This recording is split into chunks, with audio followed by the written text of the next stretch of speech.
આજના વિડીયોમાં આપણે સાંભળીશું શ્રાવણ માસમાં આવતી કૃષ્ણ પક્ષની એકાદશી અજા એકાદશીની વ્રત કથા।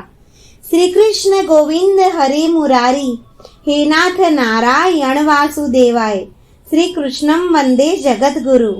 મિત્રો, એકાદશી એ ભગવાન શ્રી હરિનારાયણને અત્યંત પ્રિય છે।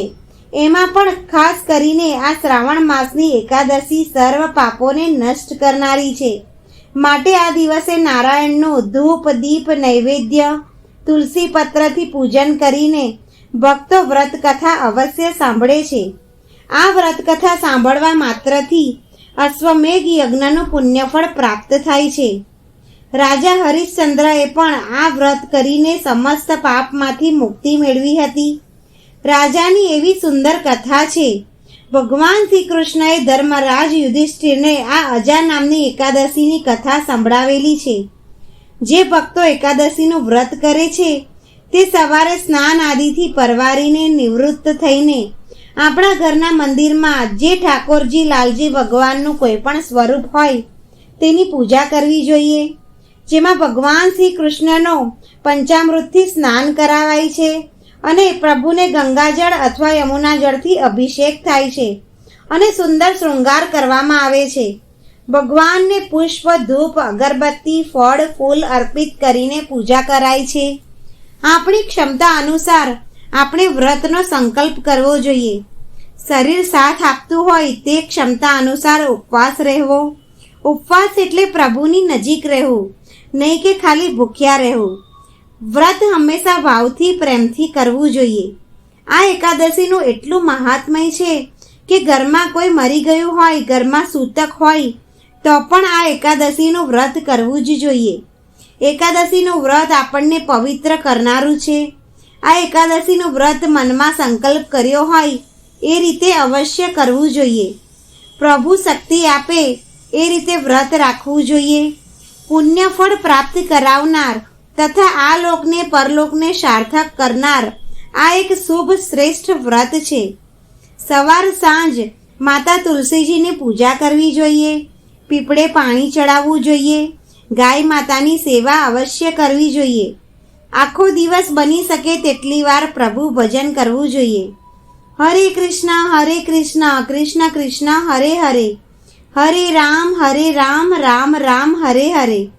બની શકે તેટલી વાર મંત્રનો જાપ કરવો, ગીતાજીનો પાઠ કરવો, કથા વાર્તા સાંભળવી તો મન નિરોગી રહે છે। ભગવાન નારાયણની પૂજા અર્ચના કર્યા પછી વ્રત કથા અવશ્ય સાંભળવી જોઈએ। આ દિવસે ચંદન પુષ્પ ધૂપ દીપ નૈવેદ્ય અને બીજા કેટલાક ઉપચારો વડે ભગવાન વિષ્ણુની પૂજા આરાધના કરવી અને ભગવાનને સૂતરની અથવા રેશમની માળા પહેરાવવી। બની શકે તો ઉપવાસ કરવો, એકટાણું પણ કરી શકાય। આ દિવસે રાતના જાગરણ કરવામાં આવે અને વિષ્ણુના નામની માળા ફેરવવામાં આવે તો ઉત્તમ ફળ મળે છે। આ અજા એકાદશીનું વ્રત ભાવપૂર્વક કરે તેની આશા વિષ્ણુ ભગવાન પૂરી કરે છે। આ એકાદશીના વ્રતથી રાજા હરિશ્ચંદ્ર સર્વ સુખને પામ્યો હતો। વ્રત કરનારે આખો દિવસ ધર્મ ધ્યાનમાં ગાળવો અને ઈશ્વર સ્મરણમાં રાત્રિ પસાર કરવી, જેથી કાયાનું કલ્યાણ થાય। હવે આપણે સાંભળીએ આ અજા એકાદશીની વ્રત કથા। ધર્મરાજ યુધિષ્ઠિર ભગવાન શ્રી કૃષ્ણને પૂછે છે કે હે માધવ, શ્રાવણ માસમાં કૃષ્ણ પક્ષમાં આવતી આ એકાદશીનું નામ શું છે, તેનું મહત્વ શું છે તે સમજાવો। શ્રી કૃષ્ણ ભગવાન કહે છે કે હે યુધિષ્ઠિર, શ્રાવણ વદ 11 અજા એકાદશીના નામે જાણીતી છે। એ સર્વ પાપોને નાશ કરનારી, મહાકલ્યાણકારી, સ્વર્ગલોકનું સુખ દેનારી એકાદશી ઉત્તમ વ્રતની કથા હું તને કહું છું, તે તું સાંભળ। પ્રાચીનમાં અયોધ્યા નગરીમાં હરિશ્ચંદ્ર નામનો એક ચક્રવર્તી ધર્મી, નીતિમાન અને સત્યવાદી રાજા હતો। પૂર્વ કર્મના કોઈ વિચિત્ર યોગે એ પુણ્યાત્મા રાજાના સત્યવાદીપણાની આકરી કસોટી વિશ્વામિત્ર નામના મહાતપસ્વી ઋષિએ લીધી। તેને તમામ રાજપાઠ એ મહામુનિને ચરણે દાનમાં ધરી દીધું। પહેરેલ કપડે એ પત્ની અને તારામતી તથા પુત્ર રોહિતને લઈ કાશી જવા નીકળ્યો. વચન અને ટેક નિભાવવા એને ભર બજારે પોતાની સ્ત્રી અને કુમારને વેચી દીધા. પોતે પણ એક ચાંડાલને ત્યાં વેચાઈ તેને નોકરી કરવા લાગ્યો. સ્મશાને અગ્નિદાહ માટે અણાવવામાં આવતા મળદાના કફન ઉઘરાવવાનું કામ તેને ખુશીથી કબૂલ કર્યું. આમ ઘણા વર્ષો વીતી ગયા. રાજાના દુઃખનો પાર રહ્યો નહીં. આ ધર્મ સંકટની આકરી કસોટીમાંથી પાર ઉતરવા એણે પ્રભુની પ્રાર્થના કરી. પ્રભુ કૃપાએ ગૌતમ નામના મહાન મુનિ તેની પાસે આવ્યા. રાજાએ દુઃખની વાત એમને કહી સંભળાવી. ગૌતમ ઋષિએ રાજાને દિલાસો દઈ કહ્યું કે હે સત્યવાદી રાજા, શ્રાવણ માસના કૃષ્ણ પક્ષની એકાદશીનું વ્રત કર. એ વ્રત કરવાથી તારું આ સંકટ દૂર થશે. તારે સારે નસીબે આજથી બરાબર સાતમે દિવસે જ એકાદશી આવે છે. એ દિવસે ઉપવાસ કરી જાગરણ કર. નારાયણ ભગવાનનું શ્રદ્ધાપૂર્વક ધ્યાન ધર. આમ કહી ગૌતમ મુનિ અંતર ધ્યાન થઈ ગયા.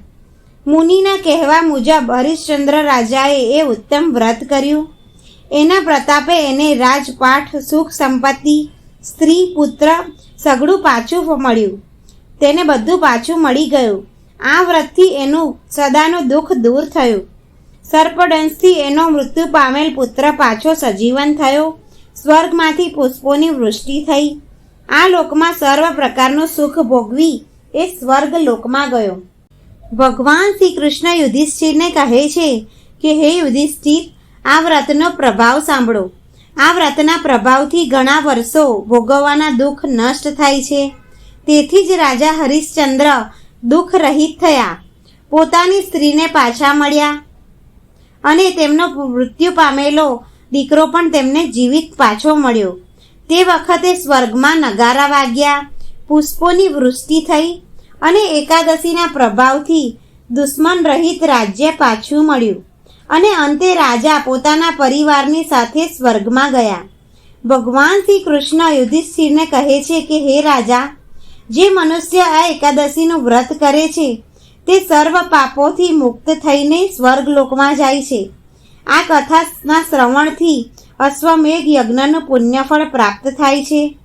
એવી રીતે બ્રહ્માંડ પુરાણમાં શ્રાવણ કૃષ્ણ પક્ષની અજા નામની એકાદશીનું મહાત્મય કહેલું છે.